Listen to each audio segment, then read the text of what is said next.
श्री स्वामी समर्थ. जय जय स्वामी समर्थ. स्वागत आहे तुम्हा सर्वांचे माझ्या छोट्याशा आणि छानशा व्हिडिओमध्ये. तर आजचा हा व्हिडिओ असणार आहे या वर्षाचा शेवटचा दिवस, म्हणजेच आज वर्षाचा शेवटचा दिवस आहे आणि उद्यापासून नवीन वर्ष हे सुरू होत आहे, म्हणजेच 2026 हे सुरू होत आहे आणि उद्या आहे वार गुरुवार. म्हणजेच उद्याचं हे जे नवीन वर्ष सुरू होत आहे ते स्वामी समर्थांच्या आशीर्वादाने आणि कृपेनेच सुरू होणार आहे. तर आजच्या या शेवटच्या दिवशी आपण काय करावे जेणेकरून की स्वामी समर्थांची कृपा ही आपल्यावर राहील, तसेच स्वामी समर्थ महाराज आपल्या नेहमी सोबत राहतील. तर त्याविषयी आपण या व्हिडिओमध्ये माहिती जाणून घेणार आहोत. तर व्हिडिओ शेवटपर्यंत नक्की बघा आणि तुम्ही जर माझ्या चॅनलवर नवीन असाल तर व्हिडिओला लाईक करायला विसरू नका. तसेच माझ्या चॅनलला सबस्क्राईब करा जेणेकरून की तुम्हाला प्रत्येक विषयांबद्दल, म्हणजेच आध्यात्मिक विषयावर छोट्याशा म्हणजे कमी वेळेमध्ये जी काही माहिती आवश्यक आहे ती तुम्हाला मिळेल. उगाच इकडच्या तिकडच्या गप्पा न मारता आपण या चॅनलवर डायरेक्ट थेट मुद्द्यावर येत असतो. तर सुरुवात करू आजच्या या व्हिडिओला. तर आज आहे वर्षाचा शेवटचा दिवस.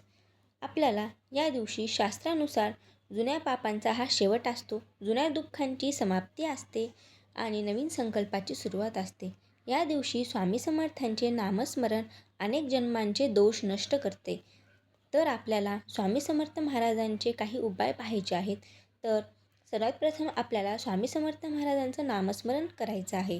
म्हणजेच आपल्याला आज स्वामी समर्थ महाराजांचा फोटो समोर ठेवायचा आहे. त्यानंतर आपल्याला 11 वेळा श्री स्वामी समर्थ जय जय स्वामी समर्थ, श्री स्वामी समर्थ जय जय स्वामी समर्थ या मंत्राचा 11 वेळा जप करायचा आहे. त्यानंतर आपल्याला मनामध्ये म्हणायचे आहे की हे स्वामी महाराज, या वर्षात ज्या चुका माझ्या हातून झाल्या त्या चुकांना क्षमा करा आणि माझी साथ द्या. आणि दुसरा उपाय म्हणजेच आपल्याला एक तुपाचा दिवा लावायचा आहे. म्हणजेच संध्याकाळी घराच्या किंवा देवघरात आपल्याला किंवा मुख्य दरवाजाजवळ आपल्याला एक तुपाचा दीप प्रज्वलित करायचा आहे आणि म्हणायचे आहे की जसा अंधार जातो तसं माझ्या आयुष्यातील दुःख निघून जावो, अशी प्रार्थना स्वामींसमोर करायची आहे. त्यानंतर तुम्हाला आपल्या घरातील ज्या नकारात्मक गोष्टी असतात त्या घरातून काढून टाकायच्या आहेत. म्हणजेच तुटलेल्या वस्तू, न वापरलेले कपडे, जुने कागद हे सगळं काही तुम्हाला आजच्या या दिवशी बाहेर काढून टाकायचे आहे. त्यांच्यासोबतच तुमच्या घरातील नकारात्मक ऊर्जा देखील बाहेर जाईल व सकारात्मक गोष्टी घडायला सुरुवात होईल. तर लक्षात ठेवा, जुनी ऊर्जा गेली तरच नवीन कृपाही होत असते. त्यामुळे तुम्हाला घरात जे काही तुटलेले किंवा बिनकामाच्या ज्या काही वस्तू आहेत त्या तुम्हाला घरातून बाहेर काढायच्या आहेत आजच्या या दिवशी.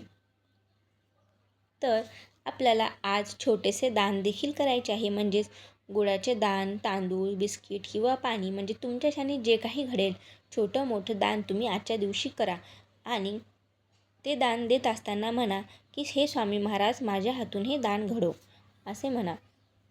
व तुम्हाला नवीन वर्षाचा संकल्प देखील रात्री झोपण्यापूर्वी घ्यायचा आहे. तुम्हाला रात्री झोपण्याआधी डोळे बंद करून हात जोडून स्वामी समर्थ महाराजांना मनोमन प्रार्थना करायची आहे की हे स्वामी महाराज, मी या नवीन वर्षात माझ्या सर्व वाईट सवयी सोडेन, चांगले विचार ठेवेन आणि स्वामी समर्थ महाराज, तुमच्यावर मी पूर्ण विश्वास ठेवेन, असा संकल्प किंवा अशी प्रार्थना तुम्हाला स्वामी समर्थ महाराजांकडे करायची आहे. तर स्वामी समर्थांचा एक खास संदेश या व्हिडिओमध्ये मी तुम्हा सर्वांना सांगू इच्छिते. तर स्वामी समर्थ महाराज म्हणतात, जो वर्षाचा शेवट श्रद्धेने करतो त्याचे नवीन वर्ष मी स्वतः घडवतो. म्हणजे स्वामी समर्थ म्हणतात की आज वर्षाचा शेवटचा दिवस, जर तुम्ही माझी सेवा केली किंवा कोणत्याही देवी देवतांना तुम्ही मानत असाल, त्यांची सेवा केली तर नक्कीच तुमचं वर्षाचा शेवट हा श्रद्धेने होईल आणि उद्याचं जे नवीन वर्ष सुरू होणार आहे ते पूर्णतः तुमचंच असेल. म्हणजेच तुम्हाला या वर्षामध्ये यश नक्कीच मिळेल, असे स्वामी समर्थ महाराज या व्हिडिओमार्फत सर्व आपल्या स्वामी भक्तांना व सर्वच भक्तांना सांगू इच्छित.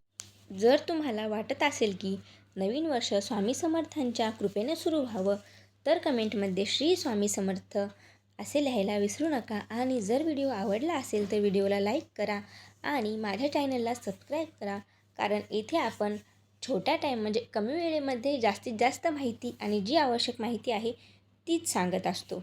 तर माझ्या चॅनलला सबस्क्राईब करायला विसरू नका आणि जास्तीत जास्त स्वामी भक्तांपर्यंत हा व्हिडिओ नक्की शेअर करा व कमेंटमध्ये श्री स्वामी समर्थ महाराज यांची कृपा असे लिहायला विसरू नका. तर पुन्हा भेटूया अशाच एका छोट्याशा आणि छानशा व्हिडिओमध्ये. तोपर्यंत तुम्हा सर्वांना स्वामी समर्थ महाराजांची कृपा लाभो हीच स्वामीचरणी प्रार्थना आणि श्री स्वामी समर्थ.